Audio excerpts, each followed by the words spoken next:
there's not a lot of research out there trying to figure out like how do donor conceived people feel about being because really like all of these industries are more focused on recipient parents and how do recipient parents feel. The fact that we've totally decentered the people that end up being impacted the most by those choices and experiences is a big deal. Welcome to The Intimate Philosopher, where philosophy meets intimacy and life's biggest questions finally feel at home. I'm Dr. Emma Smith. I'm a licensed professional counselor, certified sex therapist, and existential philosophy nerd, inviting you to join me for an after-hours conversation. This is a space to slow down, pour a glass of wine, or maybe a cup of tea, and explore the messy, beautiful intersections of meaning, connection, desire, and being fully human. This is the place for real conversations about the parts of life that don't fit neatly into a box. So, grab your glass, get comfy, and let's dive in. Before we dive in, you might notice a few minor audio glitches. It just happened during the recording, and we debated maybe re-recording, but the truth is that our guest dropped some absolute gold, and the insights and the conversation were just too good. So I decided that we're just going to push through and share it anyway. So thank you for bearing with us, and I really hope you enjoy the episode. Hi, friends. Welcome back to The Intimate Philosopher. I am so excited to introduce you to my guest today. Dr. Alissa Beuerlein is a licensed professional counselor with a PhD in clinical counseling and 17 years in practice. She specializes in working with donor-conceived people and built best practices, this training for therapists, which I have taken specifically about the lived experiences of the donor conceived community itself. And she also speaks about leaving evangelical Christianity, which I feel like in some ways, and we'll probably get into this in our conversation, in some ways feels related. Like, what does it take to unwrite a story that you were handed about where you come from? Yeah. And so I'm really excited to welcome Dr. Alissa to The Intimate Philosopher. Welcome. Thank you so much. I appreciate you having me. Yeah, absolutely. Wow, 17 years as a therapist. I mean, that is a long time, Yeah. especially when you are, you know, I think our work is very intense. And Yeah. so what's your origin story? How did you start out into the field of counseling, and who were your people? Yeah. So, it's so funny now because where I am now as a therapist is so different than when I started 17 years ago, which of course, like that's a long time. You become so many different people in 17 years. But when I first started as a therapist, I thought it was a calling. It was a religious calling for me to be a therapist, to like help heal people. And, um obviously that's different now. I've deconstructed a lot of that, and I think for many therapists, myself included, I think we come to this field probably out of some of our own like childhood and familial like wounding and role in the family. And that's definitely true for me, is that I was the one in the family that was trying to make everybody good, the peacemaker in the family. I was always the one with my friends that my friends would come to if something went wrong or somebody was upset. So I was just like, well, this is a natural way for me to help people, and that was always something that I wanted to do, was to help people. And yeah, so I felt like that was my calling, that was, something that was natural for me. And then eventually as I deconstructed, I found that like those things were still true, just not in a religious way. Like it is something that's natural for me to try to help people and to create a safe place for them to talk about tough things. So I'm really grateful that I have, been honored with, that safe space for so many people after all these years. That's incredible. And do you find, you are a presence on social media as Mhm. well, right? Like Yeah. that's how one of the ways that I came to find you Right. was I didn't even realize you were in Nashville Yeah. until I was moving down and I saw something. But do you find that, social media helps you kind of extend that work? It's that's also changed. I started doing social media, content creation in pandemic. As many people I think did. Just started playing around on TikTok and see what happens. And it first started out as a thing that was, going to be the extension of my practice, and like, I want to help people in this way too. And that just ultimately felt like a little bit forced. And so at some point, I just was like, maybe I'm just going to show up as me. And like, maybe sometimes it's going to be helpful and maybe sometimes it's going to be silly. And like, maybe I can just be a whole person on this social media thing.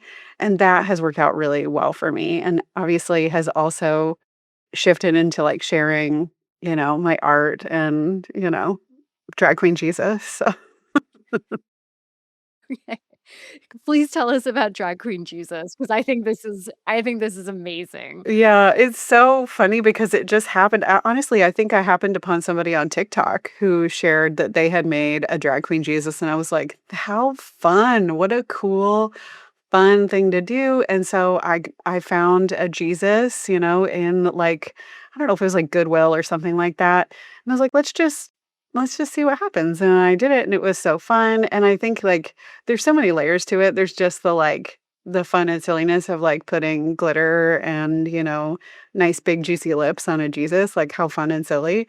Um but I think there's also, like there's layers to that you could go deeper with it and be like, like, this white, blonde Jesus was an abomination from the beginning anyway, so, like, changing it from something that was bad into something that's, like, beautiful and accepting and loving, like, that is actually more true to the origins of, the Jesus that we read about in the Bible, right? So, kinda kinda cool and fun that way too. Yeah, no, I love that because, in my childhood bedroom, my mom has what I call romance novel Jesus. No. And when I go home, I'm like, please get that man out of my bedroom." Like, I always find the most beautiful Jesuses that I'm just like, "What are you doing here?" Yeah. Oh, Unbelievable. And it's only getting worse with AI. it's true. Yeah, that's true. Yeah. So Yeah. that's great. That'll give you so much more material. It's yeah, for sure. So, okay. All right, fine. Back to your clinical work, whatever. Uh, how did you come to be working with? I mean, donor conceived people is such a unique population, and I I don't think I've ever heard anyone else talk about it besides you. And that might just be because I live under a rock, or that could be because not a lot of people are talking about it. But it seems so important. So, how did you arrive to this work? Yeah, so that also, I mean, it's funny you said this, that there's some commonalities between, deconstructing religion, evangelical Christianity, and then also this work as, a donor conceived person. I had to deconstruct a lot of things that were given to me about what it means to be donor conceived. I didn't find out, from the beginning. I found out when I was a teenager. And it was in the process of, like, I had parents who had, like, a really messy divorce, and, my dad one day was like, "You know what? I'm just gonna tell you something your mom doesn't want you to know." Which was crazy because that was obviously gonna be also just as negative for him. It was like, "You're literally the one who's not related to me. This is wild." But, I mean, it blew up my life, but the immediate response from everybody was like, "Well, he's still your dad. I'm still your dad." He's like, "You shouldn't be so upset about this." So I was like, "Oh, I shouldn't be upset about this. Stuff it down." And that, I think, is honestly too where some of the Jesus stuff was able to come in because it could sort of give new meaning to being donor conceived, like God was my father kind of stuff, and being like adopted into the family of Jesus. I think some of that, those messages about being donor conceived, made it easier for me to become very religious in the ways that I did. And so it took many, many years before I would really unpack. for me what it meant to be and means to be donor conceived. And part of that was in finding an online community of other people who are donor conceived because I hadn't met another donor conceived person knowingly until I was in my 30s and started, joining this group and, connecting with other donor conceived people was the first time. And so as I did that, I was able to be more honest with myself about the ways I felt, did DNA testing to try to discover who my biological paternal family is. And then I looked more into the research too and like got more interested on the clinical side of things as well. So it's sort of like the personal and the professional were sort of developing over time as well. Oh my goodness. And so, wow, my parents got divorced when I was 15 as well. And so like that time period, I mean, to be going through that as if it's not bad enough Yeah. and to have that laid out on top of it. My goodness. Yeah. So, Yeah, and that's a rough yeah, period. That's a rough period of, like, finding out who you are and, all of the angst and yeah. yeah. Oh my gosh. So when you embarked on this journey of discovering your, you know, genetic lineage, right? Uh who was in your corner? Who wasn't in your corner? How did that shake out? Yeah. So I would say none of my family understood. I have not had anyone in my family that was like, "Ah, I get it. This makes sense." They're all like, "This makes no sense," and it's actually hurting people in the family, which was not fun either to sort of be made out to be like the bad character in that story when I'm like just truly trying to know who and where I come from. Um, and so, yeah, so I would say that was rough, but I definitely had friends, who understood or really worked to understand, or it just like, yeah, naturally was like, oh, now that you tell me this makes perfect sense that you would want to know, where you come from. So I'm really, really grateful to have the friends that I do that have helped me through that. And then again, like the community of donor conceived people has been huge. And I've connected with a couple donor conceived people who live in Nashville. And that's also been really wonderful. They've become very good friends of mine. And, to be able to be there with them through their journey as well. I've been really grateful because we can be there for each other and really get each other more than most people get it. Yeah. Oh my goodness. Yes. I mean, chosen family and community is so important. Hmm. I mean, Yeah. all of that. So that's beautiful. And so when you started to do this work, at some point you brought it into your clinical work. And so how long have you been working with donor conceived folks and you know um what a lot of people would ask like what should therapists know, and I actually kind of want to know like what should a donor conceived person who is looking for a therapist be asking to make sure that this person is going to be able to adequately accompany them on this journey. Yeah, that's such a good question. Yeah, I think what started for me, I saw adoptees long before I even really fully unpacked my own, feelings about being donor conceived. And there's a pretty good overlap between adoptees and donor conceived people. Obviously there's specific experiences adoptees have that donor conceived people don't have, but that sense of like longing to know who and where you come from is, a very similar sort of thing. So thankfully, I'd already had that experiences with, trainings around adoption, working with adoptees, being adoptee focused. And so that just sort of naturally transitioned as I learned more about donor conception, as I learned also how little we know about donor conceived people from a clinical perspective. Like there's not a lot of research out there trying to figure out like how do donor conceived people feel about being donor conceived, because really like all of these industries are more focused on recipient parents, and how do recipient parents feel, how we need to make sure that they can have kids, and again those things are those things are not bad or wrong, but the fact that we've totally decentered the people that end up being impacted the most by those choices and experiences, is a big deal. And so, in looking for a therapist, one of the things that I recommend is looking for people who have experience with adoptees and training around being adoptee centered and focused, because that often ends up being people who like can make that quick sort of like transition to like, oh, okay, this is similar to that, this sort of experience of like, because similarly with adoption, people think about the adoptive parents, right? They're like, oh, your saviors and amazing and wonderful, and you can do no wrong. And, these kids should just be grateful they got to be in this home. And there's a lot of similar narratives around donor conception as well, is that, well, you got to be here because of this. Shouldn't you just be grateful for these, people that decided to have you? And so having a therapist who really understands the harmful narratives and can really hold space for all the feelings a donor conceived person might have about their conception and discovery and the ways that family deals with it, that's going to be really important. Yeah, absolutely. I mean, just anything having to do with identity is so, I think, important to realize, like, it's not gonna be one thing, it's going to be probably day by day, I would imagine, how someone feels about that and what it means. And so when you're talking about, obviously the show's The Intimate Philosopher, so of course I'm gonna ask you about existential questions.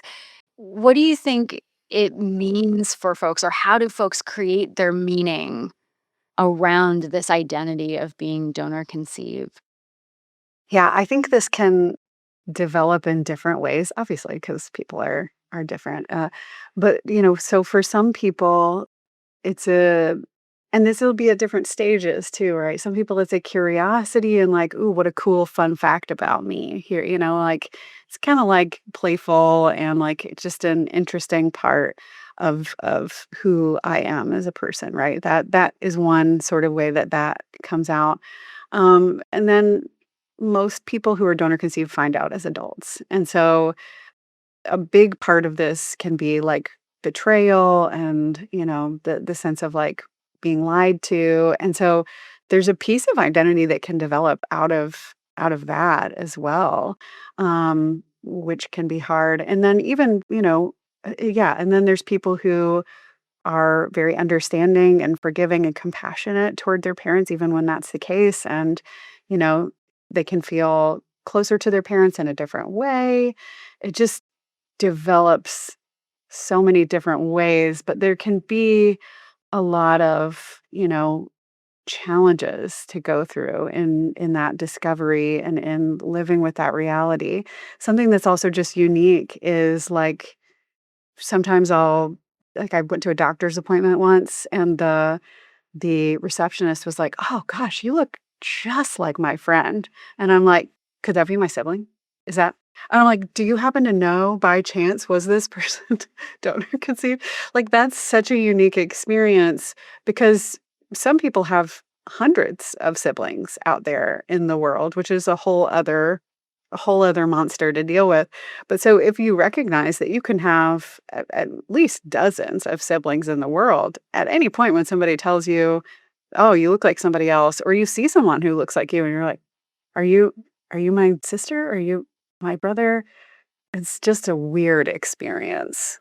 Yeah. Yeah. Well, and I remember that in your training where you were talking about, like, are there caps on it now? But it seemed like at some point there weren't caps on, like, how often people could be donating, and Right. thousands of Yeah, I mean, there are caps in quotes, you know what I mean? Like a person might not be able to continue to donate at one bank. They can just hop on over to another bank and start donating there until they hit the cap there, and then hop on to another bank. Like really, like there's caps, but only to a degree. And yes, for a long time there weren't even caps at clinics. Yeah, at banks. Yeah. Yeah, I mean, and just this, when you were talking about where do you put the emphasis, right? It seems like so much emphasis is placed on, protecting the donor Yes. Yeah. and then protecting the, right for somebody to have a child if they want. and then very little about the actual person, a human being who comes out of this hate situation. And that, like, I know that that's true, but it sounds bananas when you say it out loud like that. Yeah, I mean, it is. Yeah, it's a wild thing, but I mean, I think it fits with our society that I mean, like money is a priority, right? Like there are, a whole institutions that make money off of this thing, right? So there's a vested interest in creating a narrative and sticking with that narrative because we can keep making money off of that narrative. And also just like how not child-centered our society can be, right? That we center adults more than children often and to children's harm and, the lack of considering their personhood. So in the context of our greater society, I think it makes sense, but it also is just like, yeah, when you break it down and start to understand it, it's like, wait, what? What are we doing? Why are we doing it this way? Doesn't have to be this way. We could do it so many other ways. Yeah. My goodness. And something you just said like made me think about, you know, I I wasn't like a bad kid, right? I was like a very normal, probably generally out of trouble kid. Mhm. Uh, and I challenged my parents, right, from time to time. And I'm just thinking about some of the parenting techniques that they employed. And if they had to basically spend, the cost of what, a year of private college tuition or a car on Mhm. me, I can only imagine that would have been, brought up. Oh, Uh, yeah, and absolutely. so Yeah.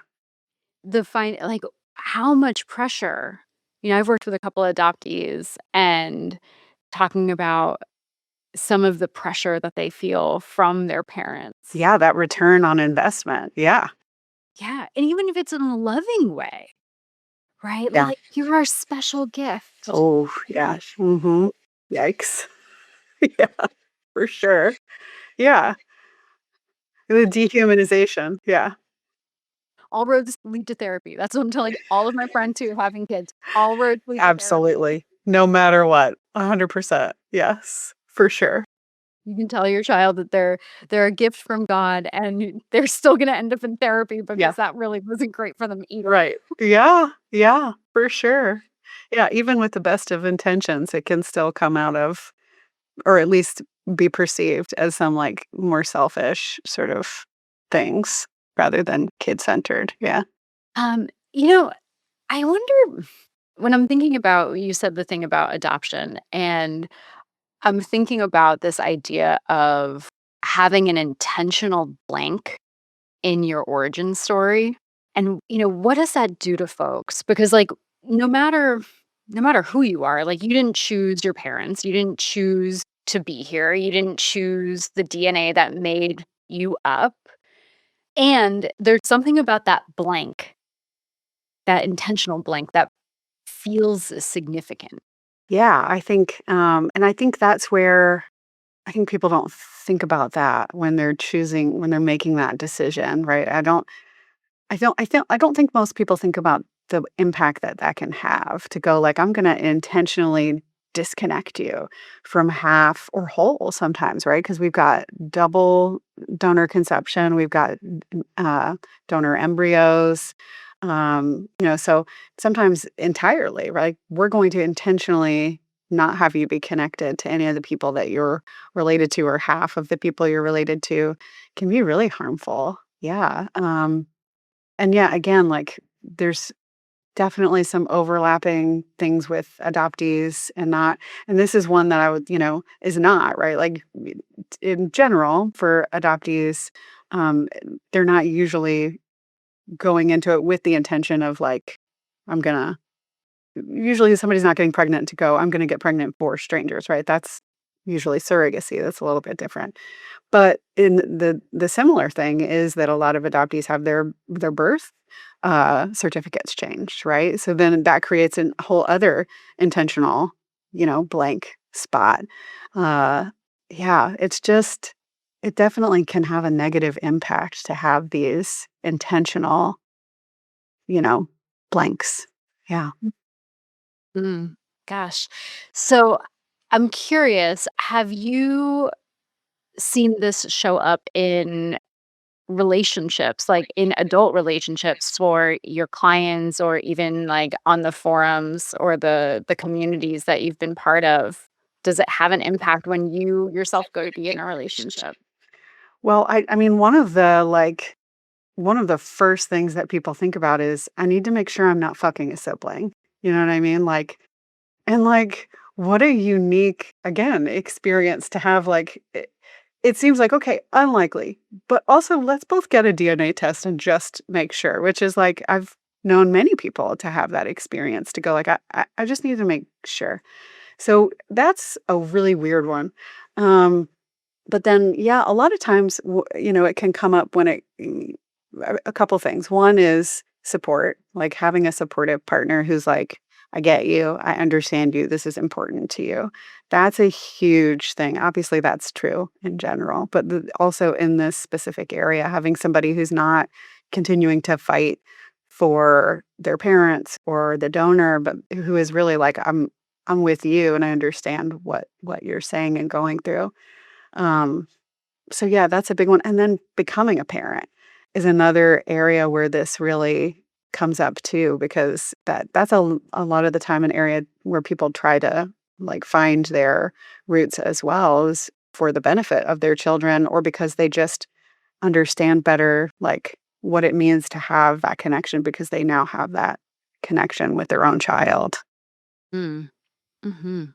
Gosh, I'm gonna have to, like, listen back to this and just kind of let it absorb again because there's so much meaning and I mean, it's so individualized Yeah, too. absolutely. Yeah, Yeah. yeah. You know, one of the things that stuck out to me about your training, you mentioned this thing about therapists and saying some of the most effective techniques was just about validating somebody's experience. And I'm like, that's counseling 101. Why were we so bad at Yeah. Yeah. You also saw, like, there were direct quotes of people who had been in counseling with therapists that otherwise they thought were really wonderful or good therapists who were just like their own stuff seeped in, right? And they just forgot or set aside the whole validating piece of therapy. And they're like, I mean, but you've now contacted the donor 3 times. I think that you should respect his privacy. It was like, where did your thoughts and feelings about this come in? Like, and the judgments. Yeah, it happens a lot. It happens a lot, even with great therapists. what would you say to somebody who contacted their donor 3 times with no response? Yeah. I think what comes up for me is that what's waiting there is grief, right? Like, that to me sounds like a loss. And that would be what I would want to explore with that person. And also just sort of, for anybody that's continuing to try to get something out of someone and they're not getting anything, is sort of like, what are we hoping to get if we keep doing this? And how much do you feel like you have to give to keep opening this space up? And the potential to keep being disappointed. Like, I'll be here with you in it. If you want to keep opening this space up and, like, risk that disappointment, I will be here with you every time. If you need to do that 20 times, okay, I'll be here with you in it. And at some point there is the sense of, like, maybe what's waiting for us here is grief, and maybe there's some, like, avoidance of that grief, which would make so much sense because who wants to be rejected by their own biological parent, by their own family? Nobody wants that. Um, so yeah. Yeah. Yeah. Goodness. One of the things that you had mentioned that I also thought was really interesting, and I hadn't even thought about it before, was that sometimes donors don't get the option of being non-anonymous. I don't know Mhm. what's Yeah, what's that? known. Yeah. Known? Mhm. Known? There we go. Oh, that Mhm. that $1,000,000 word. Yes, known. Yeah. Mhm. True. Yeah, yeah, no, you're totally right. Is that, like, honestly, still to this day, much of the time, most banks don't, allow for that option to be known from birth. They will, they've moved to this very generous thing, of going, "Okay, when you're an adult, you can find out who this person is." Which pros and cons, like the fact that we've moved to a place where we're like, okay, anonymous donation is not good. And that's ultimately potentially really harmful and sometimes very devastating. So we're going to have them be semi known, known ID at 18 is what they call that. And so, we've moved to that model for the most part.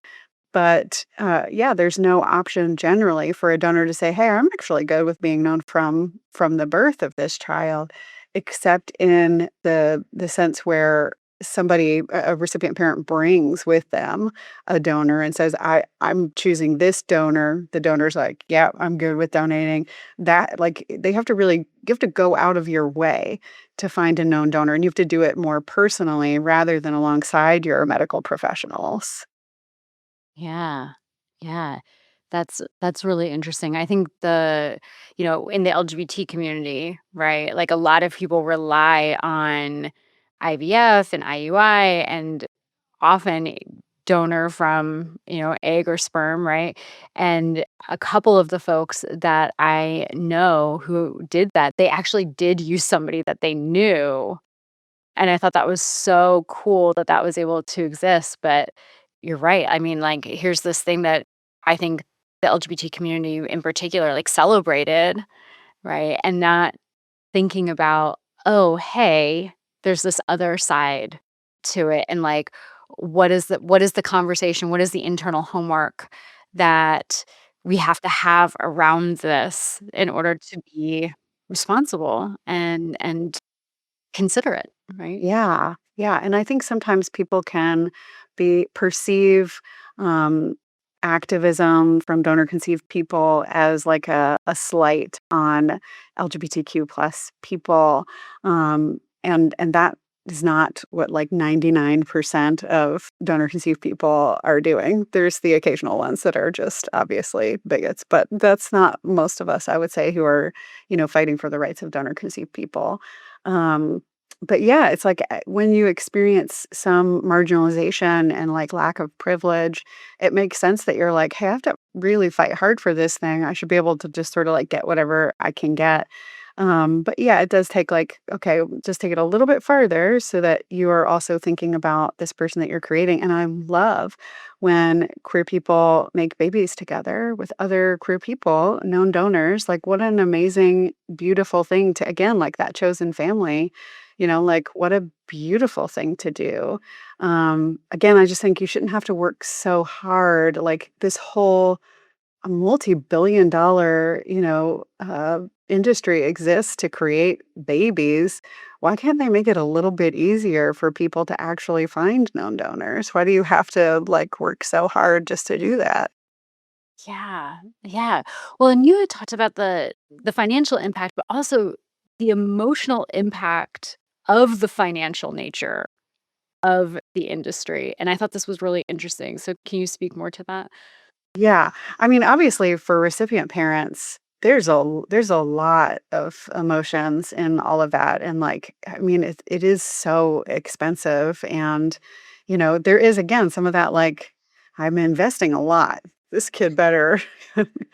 And yeah, donor conceived people can feel that too, and sometimes feel like products. And that is a really painful identity to hold, is a sense of like, I was purchased. I was made and purchased for these people or this person to make them happy. And that is a really tough thing to carry. Um, and personally, I was actually, there was no financial aspect to mine because I'm one of the early IVF babies. And so I was made at like a hospital where they were doing like research. And so I don't have that same, story, but I like can completely understand and empathize with how hard that would be to know that like you cost $50,000. You know what I mean? Like, what a weird thing to put a price on a person, right? So yeah. My gosh, yes. Wow, so you're like one of you're I hadn't thought about this. Like, this is fairly new technology because you're not that old. Yeah. Yeah. Yeah, Oh, for sure. Mhm. wow. Mhm. Yeah. Oh my goodness. It was still in its research phase by the time I was created, yeah. Mhm. Yeah. Gosh. All right. So, is that what do you think about that? Do you think about that? I think it's interesting, again, like, it was at a time where they just sort of didn't think about the impact. They told parents, "Go home and never talk about this. Never tell your kids about this whole donor business. Tell them that, this parent is the parent." Now, obviously, that's different for queer people. You can't 'cause there's like, we somehow got sperm out of your other mom." Like, don't have quite the ability to cover up in the same ways. But, for straight couples, they just said, "Don't ever tell your kids about this. Don't ever talk about this. This didn't happen." So they didn't have like a registry of any sort. It was just like people were just donating. I mean, in my case, my parents were told that the donors were only doctors in the hospital. So those were the people that were donating, were doctors in the hospital, and that you were never going to know who the donor was. You were never going to have the ability to choose your donor. So that was also part of this wild west of medicine time.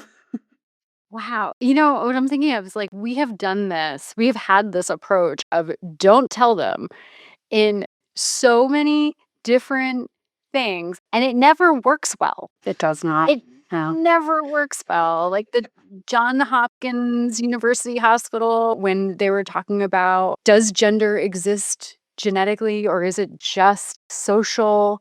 And like all of the mess that that caused. And then we did this with adoption. Now we're doing it. Well, it's getting better ish. But I mean, my gosh, we're slow learners. Yeah, no kidding. Well, and again, money is a huge motivator in a lot of these industries as well. Like the adoption industry is also very, it's a business. It's a money making business. Mm. So same with donor conception. Yeah. Well, so if you could rewrite one thing, we'll just start with one about the terms that this industry offers. But like, let's actually center donor conceived people. That feels appropriate to do. Where would you even start? What would be like the first rule that you would be like, all right, this has to change. Here we go. I think the very first thing would be the anonymous donation. I think really starting from, and we see other countries doing this already. Like we are behind the times. There are other countries that are already doing, like, there's no anonymous donation, there's only known donation. I think that is step one. And then really close behind that is the financial, uh, you know, incentive to donate, which again, there are other countries who have taken that away entirely. There's no financial incentive to donate. You donate altruistically. And a lot of people do say, well, that then there will be no donors, which is not true. A lot in these other countries where they don't have, financial incentives for donating, people still donate. Because there are people who want to help other people have children, or people who want to have children in the world but just don't want to, be raising them or whatever, or want to help, whatever. Um, so yeah, I would say that those are the two biggest ones. I love that. Take notes, people. That's really important. I want to jump back before we wrap up. I want to jump back to the social media piece. Mhm. We have a disproportionate number of social media mental health influencers in Nashville. I am not one of them. I can't make content that more than 6 people see, and I just finally gave up. I'm like, "Forget it." That's completely fair. Yeah, algorithms are busted sometimes. Well, and I think I like the podcast, I was like, "I am not a short form anything." Right? That's totally valid. So but there's something I just got here 2 years ago. Is there something in the water? How is it that there's so many influencers here? Every third influencer I see on my account is in Nashville. And like I've followed some of these people for years. And I really have no idea. I don't know what would make I mean, there are a lot of therapists in Nashville. That's definitely true. There are a lot of mental health clinicians here. There's, I think, at least 5 universities pumping out therapists in town. So, there's just a lot of us. But yeah, I don't know. That is an odd thing to have. yeah, and y'all are heavy hitters too. I mean, it's really interesting, right? So like we have you and like the deconstructing evangelicalism and then donor conceived people and like, raising awareness. Dr. Raquel Martin is here, right? And decolonization and decolonizing therapy, which is definitely a conversation that feels particularly relevant in the South. I don't know what makes it happen. There's definitely some people here that make really amazing mental health content. And, I'm just over here making my drag queen Jesus, so I don't know. I love it. I love it. How do you balance everything? I kinda just do what I wanna do now. Like, I really did used to, like, put a lot into the whole online space, and then eventually I was like, "This is exhausting," and I just wanna do it when it feels good to me and do it for the sake of enjoyment and connecting with people, and sometimes that means not doing it for, like, weeks at a time, and then sometimes it means putting out, 5 videos in a day, you know? Yeah. Okay. Well, in the show notes, we will give you all of Dr. Alyssa's social media and website and this donor conceived person competency training, which is if you're a therapist and you're listening to this, hands down, please go take this training because you're not going to get it anywhere else. And it deserves to be at a conference or something. So I hope you're putting in lots of abstracts and proposals because it's only getting more and more popular in terms of like IUI and IVF and whatnot, right? And so this is the other side that we need to ramp up. I think for every conference session about helping couples manage infertility, there needs to be one that's talking about like, so once you manage it. Yeah. Mhm. Right? And it's crazy that this just doesn't yeah, you're right, it really just doesn't exist. Yeah. Yeah. Okay. Well, thank you so much, Dr. Alyssa, for joining me today on The Intimate Philosopher. Thank you for having me, it's been a good conversation. It really has. Well, friends, as I promised you, I was always going to tell you about the interesting people that I've had the lovely opportunity to get to know. And Dr. Alyssa is definitely one of them. And so, we're just going to keep digging through this messy business of being human. So I'll see you next time. Bye. Thank you so much for joining me for this after hours conversation. If something in today's episode made you pause, get curious, or see yourself a little more clearly, share it with a friend and keep that conversation going. Until next time, keep exploring that messy, beautiful space between meaning and being human. I'll see you next time.